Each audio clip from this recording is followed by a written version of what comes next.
Good morning students. बेटा आज आपका लास्ट चैप्टर है फोर्थ यूनिट का, that is a wild life conservation. ठीक है, इसका बेसिक कंसेप्ट आपको सिलेबस में है। तो सबसे पहले वाइल्ड लाइफ होता क्या है उसके बारे में अगर समझें तो कोई भी जितने भी एनिमल हैं, वाइल्ड प्लांट्स हैं, ठीक है, जो ह्यूमन कंट्रोल के बाहर नेचुरली अक्रिंग है, उसको बोलते हैं वाइल्ड लाइफ। मतलब नेचर के कंट्रोल में रहते हैं, आउट ऑफ ह्यूमन कंट्रोल। ठीक है, जैसे डोमेस्टिकेटेड कल्टिवेटेड प्लांट्स इससे बाहर आ जाते हैं। जो फॉरेस्ट एरिया में, ठीक है, नेचुरली रह रहे हैं, उसको बोलते हैं वाइल्ड लाइफ। इसमें जैसे एग्जांपल हम लोग कोट करें, tiger, leopards, wolves, jackals, elephant, rhinoceros, ठीक है, तो giraffe, deer, whales, shark, crocodiles. तो ऐसी प्लांट्स हैं जितने भी जो वाइल्ड एरिया में हैं, ठीक है, उसको वाइल्ड लाइफ कहते हैं। तो अभी हमें अगर इसको हम लोग कंजर्व करने के बारे में सोचें तो इसको ज़रूरत क्या है कंजर्व करने की, पहले आ जाता है उसमें सबसे पहले आ जाता है कि इकोनॉमिकली इम्पॉर्टेंट है ये हमारे लिए। ठीक है, अभी जैसे प्लांट्स हैं, प्लांट्स का अगर देखें कि इकोनॉमिकली इम्पॉर्टेंट क्यों है, जो इनका बायोटिक एग्जिस्टेंस है प्लांट्स का, इसके लिए इम्पोर्टेंट है। ठीक है, बायोटिक मतलब एक जो साइकिल है, ठीक है, उसमें प्लांट्स भी आते हैं। जैसे बायोजियोकेमिकल हमने साइकिल की है, ठीक है, उसमें प्लांट्स आते हैं। वो भी एक ट्रॉफिक लेवल है फूड चेन में, इम्पॉर्टेंट ट्रॉफिक लेवल है प्लांट्स, तो वो भी इकोनॉमिकली है। अपार्ट फ्रॉम इट, तो अभी जैसे ह्यूमंस को इससे क्या मिलता है, हमें टिम्बर मिलता है, paper, gums, resins, drugs, tannins, fibres, ठीक है, कॉटन, जूट, जैसे रबड़, वेजिटेबल ऑयल्स, शुगर, ड्रिंक्स, कितना कुछ है जो हम लोग प्लांट्स से लेते हैं। ठीक है, तो इसके लिए ये इसकी इकोनॉमिक इम्पोर्टेंस है, इसलिए हमें ये ज़रूरी है कि हम इसको बचाएं। ठीक है, आगे है जैसे माइक्रो ऑर्गेनिजम्स भी आ जाते हैं इसमें। ठीक है, वाइल्ड लाइफ में क्यों कंजर्व, अब माइक्रो ऑर्गेनिजम्स का हमारे जो एनवायरनमेंट है उसमें क्या रोल है। एक तो जो एटमॉस्फेरिक जो नाइट्रोजन है उसको फिक्स करते हैं कई बैक्टीरिया। ठीक है, फिर कई बैक्टीरिया फंजाई डिकम्पोजर्स भी बहुत अच्छे हैं। ठीक है, जैसे कई प्रोसेसेस है, इंडस्ट्रीज है जहाँ पे बीवरेजेस बनते हैं, अल्कोहल बनते हैं, ठीक है, वहाँ पे भी इसकी ज़रूरत पड़ती है। तो ये इसकी माइक्रो ऑर्गेनिज्म की इकोनॉमिक इम्पोर्टेंस है। नेक्स्ट है इकोलॉजिकल बैलेंस। अभी मैंने स्टार्टिंग में बात की कि एक ये मेन ट्रॉफिक लेवल है। अगर प्लांट्स या कोई भी वाइल्ड लाइफ जो एनिमल्स हैं या प्लांट्स हैं उनको निकाल दें हम लोग, ठीक है, तो उससे क्या हो जाएगा कि सारा बैलेंस है जो इकोलॉजी का वो डिस्टर्ब हो जाएगा। ठीक है, हर एक, जैसे हर्बीवोर्स की अपनी इम्पोर्टेंस है, कार्निवोर्स की अपनी इम्पोर्टेंस है, ठीक है, क्रॉप्स की अपनी इम्पोर्टेंस है। तो एक प्रॉपर बैलेंस्ड इकोसिस्टम को चलाने के लिए सब चीज़ें जो स्पेशली वाइल्ड लाइफ में है, whether they are plants, micro organisms और एनिमल्स, वो हमें चाहिए। ठीक है, नेक्स्ट है जीन बैंक। जीन बैंक क्या है, increase in the yield of a crop और of an animal product is not possible merely by providing improved inputs, ठीक है, irrigation and pesticides for a crop, balanced diet and proper care of for an animal. A variety of crop or animal that has the genetic potential to respond to the improved inputs is also essential. अभी इसका मतलब क्या है gene banks का, कि अगर हमारे पास animal हैं, प्लांट हैं, अगर उसको अच्छा फर्टिलाइज़र डाल दो, प्लांट को, एनिमल को अच्छी डाइट दे दो, ठीक है, उससे सिर्फ ये हम लोग आगे उसकी प्रोजेनी नहीं बढ़ा सकते। जितनी देर वो प्लांट वो फर्टिलाइज़र खाएगा, मतलब एब्जॉर्ब नहीं करेगा, एनिमल वो डाइट खाएगा नहीं, वो रिस्पॉन्ड नहीं करेगा हमें जो हम उसको दे रहे हैं उतनी देर। तो ये सारा कुछ डिपेंड करता है उनके जीन्स के ऊपर। ठीक है, तो ये जीन बैंक में आ जाता है। नेक्स्ट है आपका स्पोर्ट एंड रिक्रिएशन।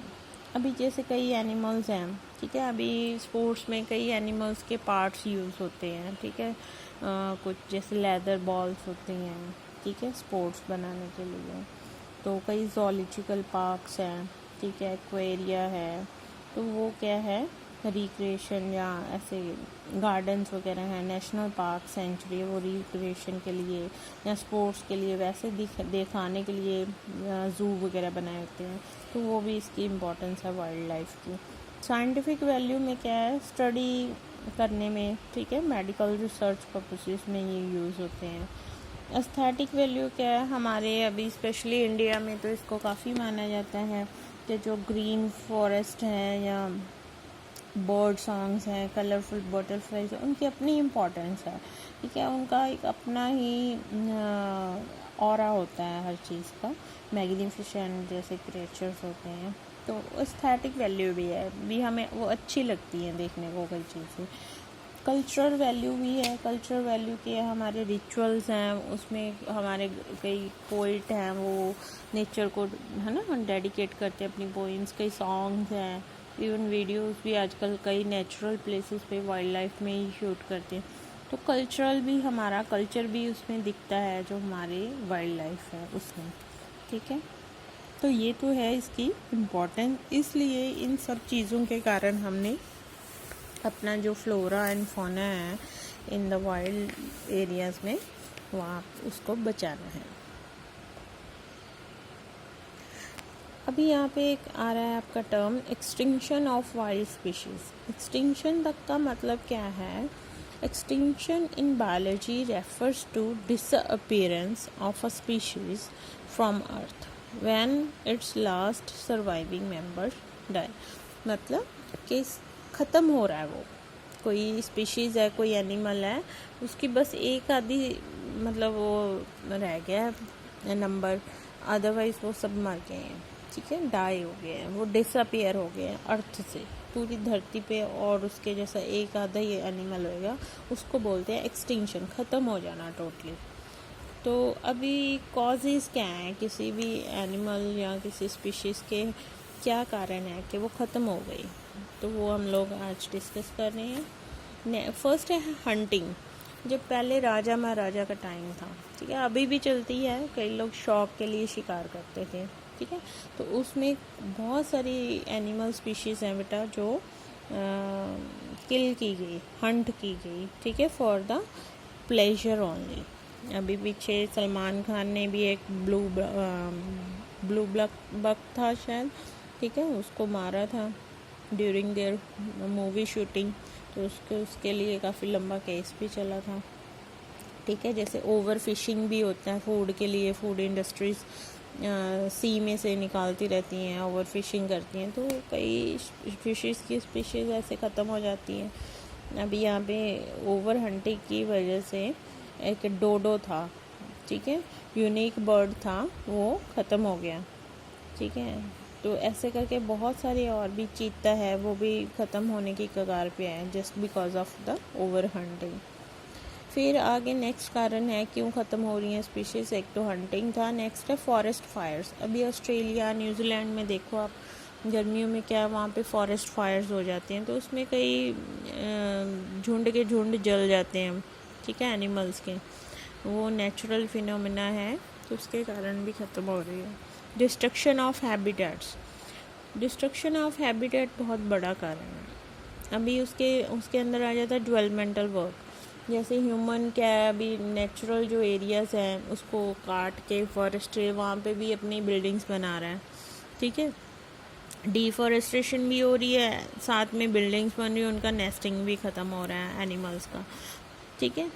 तो पॉल्यूशन के कारण भी, जैसे कई पानी है, ठीक है, या लैंड पॉल्यूशन है, उसके कारण भी वो एनिमल्स के लिए सूटेबल नहीं रहती रहने के लिए जगह, तो उसके कारण भी है, ठीक है। Cleanliness is also one of the reason कि कई स्पीशीज़ अभी जैसे रोड साइड पे अभी नए रोड बने हैं पंजाब में ही अगर देखो, तो जितने पुराने रोड थे उसके साइड में बहुत सारे ट्रीज़ थे, उसके साथ में जो लीफ लिटर था, पत्ते गिरते थे उसके नीचे, ह्यूमस बनता था, उसमें बहुत सारी एंट्स, टर्माइट्स की स्पीशीज़ रहती थी, अब वो सब ख़त्म हो गया, तो वो स्पीशीज़ भी ऑब्वियस है ख़त्म हो गई, क्योंकि ट्रीज़ नहीं है, लीव्स नहीं है, तो ज़्यादा साफ़ सफाई हो गई है, उसके कारण भी ऑर्गेनिज्म हैं जो एनिमल्स हैं वो उनका ख़त्म होना स्टार्ट हो गया, ठीक है।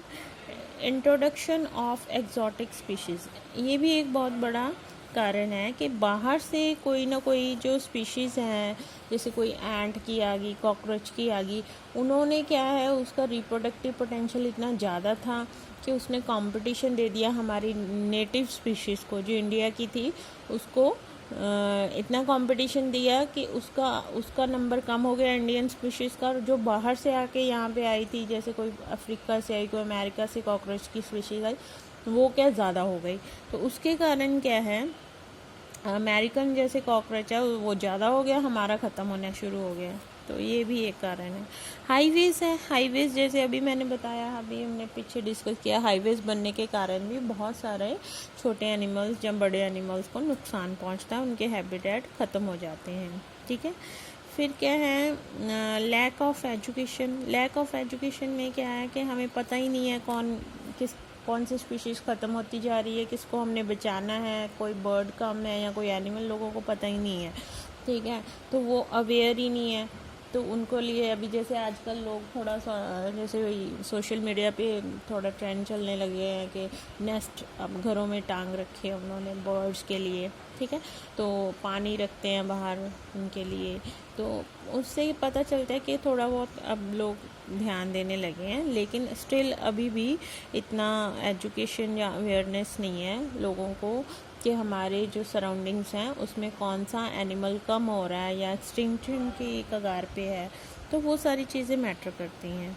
ठीक है, ऑफिशियल लेगसिटी, ये भी बहुत बड़ा कारण है। ऑफिशियल लेगसिटी में क्या है, मतलब इसका क्या हुआ कि जो गवर्नमेंट ने रूल्स बनाए हैं, रूल्स तो बना दिए, वो बुक्स में ही पढ़े हैं, लेकिन उसको इम्प्लीमेंट नहीं कर पा रहे वो।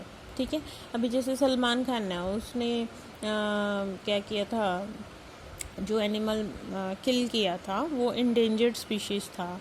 ठीक है, बहुत कम रेयर स्पीशीज़ था, अगर कोई उसको मार दे एज़ पर लॉ उसको जेल होना था। लेकिन फिर उसने जैसे अभी ऑफिशियल लेगसिटी उसमें क्या है, उसने कोई ऐसा देखा और बच निकला, वहाँ उस केस से निकल गया, उसको जेल नहीं हुई। तो ये रॉन्ग एग्जाम्पल सेट करता है सोसाइटी में कि ऐसे भी तरीके हैं, ऐसे वैसे करके लोग केसों में से निकल जाते हैं, पनिश से बच जाते हैं, जो कि बिल्कुल फेलर है गवर्नमेंट का। ठीक है, कि लोगों जो ऐसा अटेम्प्ट करते हैं चीज़ें, हंटिंग करते हैं, ठीक है, उसको बिल्कुल जेल होना चाहिए। यहाँ पोचिंग होती है, जैसे फॉरेस्ट में पोचिंग होती है, पोचिंग का क्या मतलब, इलीगली एनिमल्स को मारा जाता है, स्पेशली जो इंडेंजर्ड लिस्ट में है, और उसको फिर ट्रेड किया जाता है।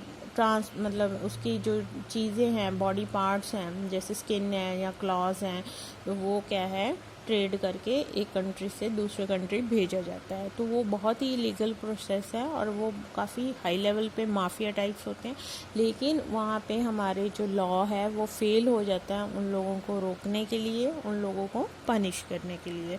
इस वजह से भी जो एक्सटिंक्ट हो रही है हमारे एनिमल्स, बहुत सारे ख़त्म हो रहे हैं। इवन प्लांट्स भी, जैसे चंदन की लकड़ी है, अब उसको एज़ पर लॉ आप काट के बेच नहीं सकते। ठीक है, लेकिन फिर भी वो चल रही है चीज़। तो ये चीज़ें हैं जो हमें रोकनी चाहिए। इसके साथ जो अगला है क्लासिफिकेशन है, वो हम लोग नेक्स्ट लेक्चर में करेंगे। हाँ, इतना ही। Thank you very much.